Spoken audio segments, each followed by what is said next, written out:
Assalamualaikum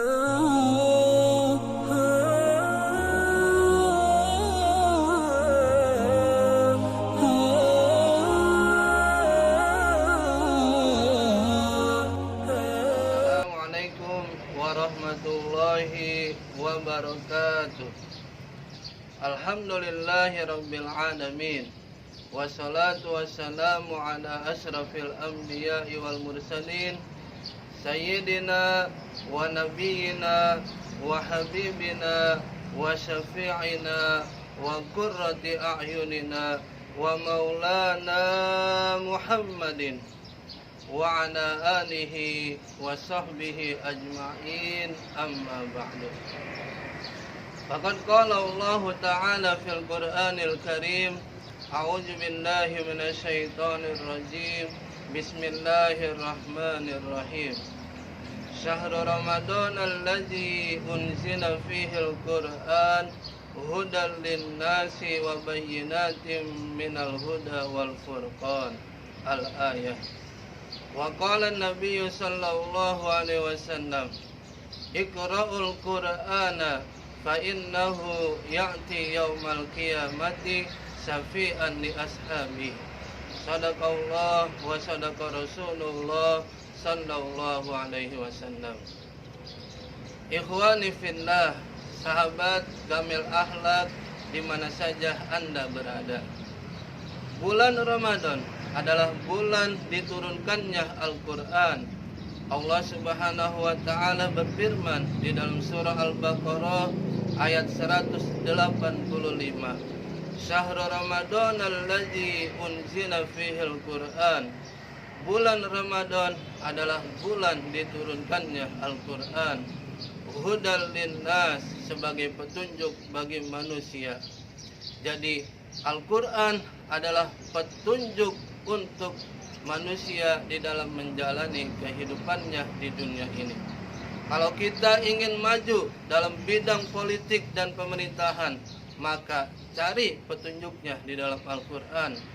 Kalau kita ingin maju dalam bidang ekonomi, maka pelajari cara-caranya dalam Al-Qur'an. Dan kalau kita ingin sejahtera dalam hidup di dunia maupun akhirat, maka pelajari atau cari petunjuknya di dalam Al-Qur'an.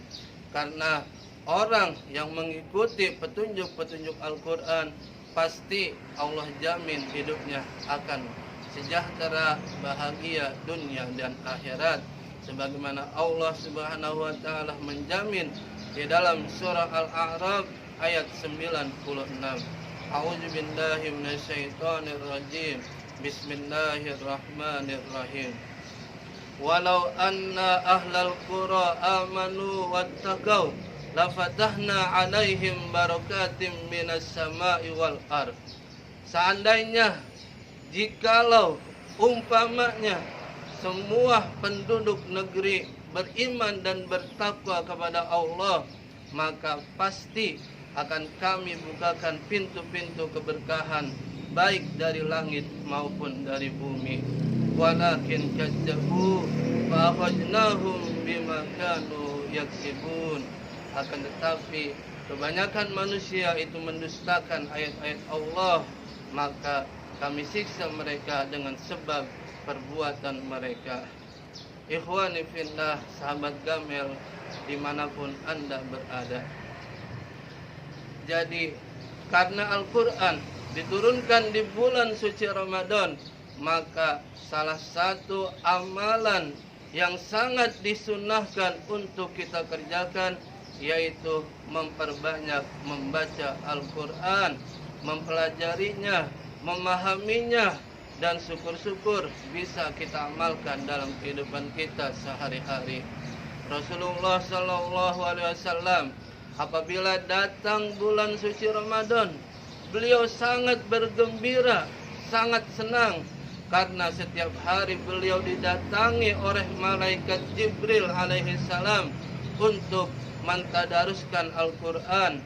Beliau membacanya di hadapan Jibril alaihi salam, ayat demi ayat, surah demi surat, sehingga dalam satu bulan beliau dapat mengkhatamkan seluruh Al-Qur'an di hadapan malaikat Jibril alaihi salam.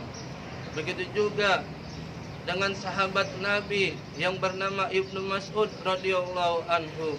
Rasulullah sallallahu alaihi wasallam memanggil Ibnu Mas'ud, "Wahai Ibnu Mas'ud, bacakanlah Al-Qur'an di hadapanku."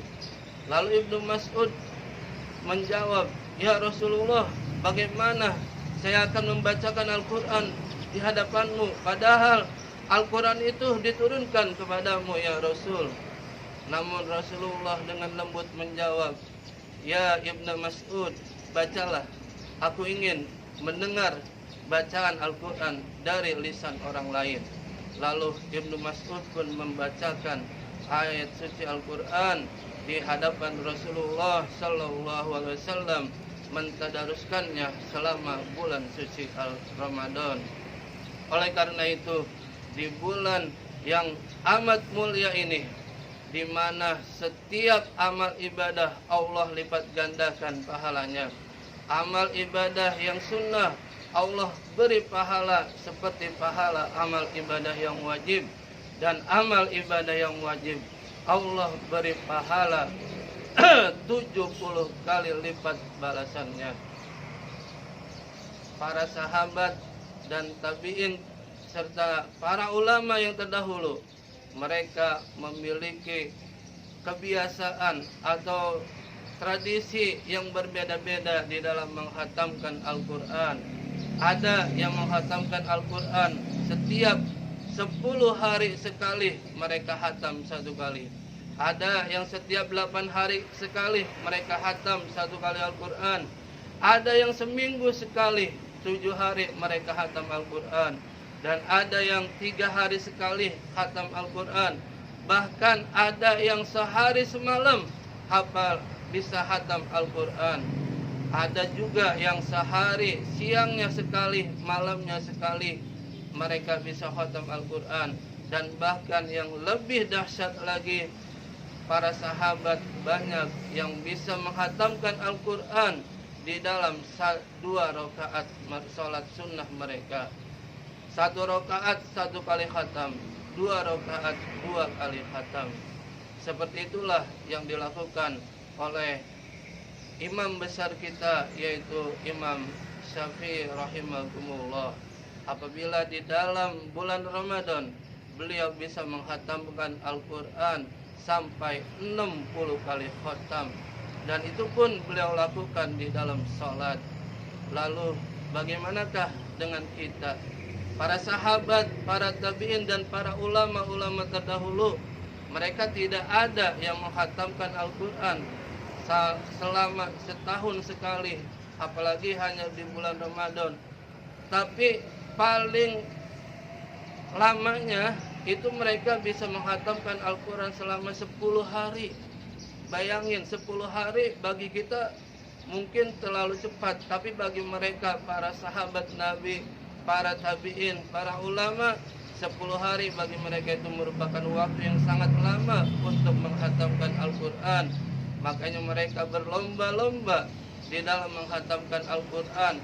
Bukan hanya di luar sholat, bahkan di dalam sholat mereka bisa menghatamkan Al-Quran.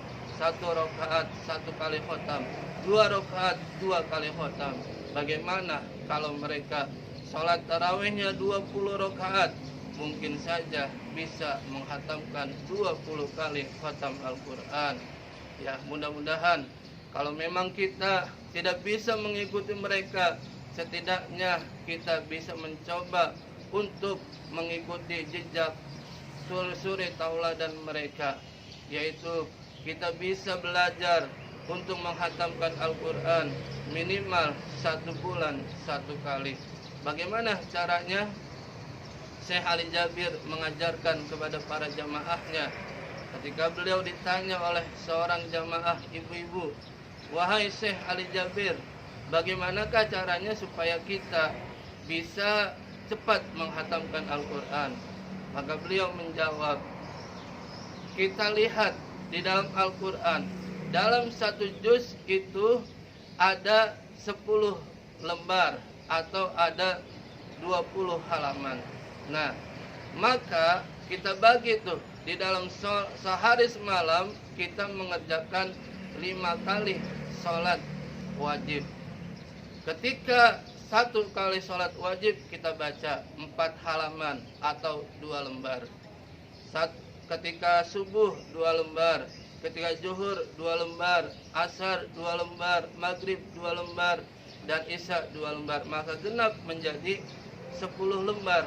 Jadi 1 hari bisa 1 khotam 1 juz. Nah, kalau 1 harinya bisa menyelesaikan 1 juz Al-Quran, maka insya Allah dalam sebulan bisa menghatamkan 1 kali Al-Quran. Kalau dalam sebulan bisa menghatamkan 1 kali Al-Quran, maka dalam setahun, maka insya Allah bisa menghatamkan 12 kali khatam Al-Quran. Mudah-mudahan kita semua termasuk ahli Al-Quran yang dijanjikan oleh Rasulullah Sallallahu Alaihi Wasallam, bahwasanya orang-orang yang selalu dekat dengan Al-Quran, selalu membaca Al-Quran, akan mendapatkan syafaat atau pertolongan dari Al-Quran, sebagaimana yang diriwayatkan oleh sahabat Nabi yang bernama Abi Umamah Al-Bahili radhiyallahu anha, bahwasanya beliau mengatakan, sami'tu Rasulullah sallallahu alaihi wasallam yaqul, aku pernah mendengar langsung dengan telingaku bahwasanya Rasulullah sallallahu alaihi wasallam mengatakan, Iqra'ul Qur'an fa innahu ya'ti yaumal qiyamati syafi'an li ashabi. Bacalah Al-Quran, karena sesungguhnya Al-Quran nanti di hari kiamat akan datang memberikan pertolongan kepada orang-orang yang selalu membacanya atau selalu berteman akrab dengan Al-Quran. Sahabat Gamel rahimakumullah, di mana saja Anda berada, mungkin hanya ini saja yang dapat kami sampaikan. Kurang lebihnya kami mohon maaf. Billahi taufik wal hidayah. Wassalamualaikum warahmatullahi wabarakatuh.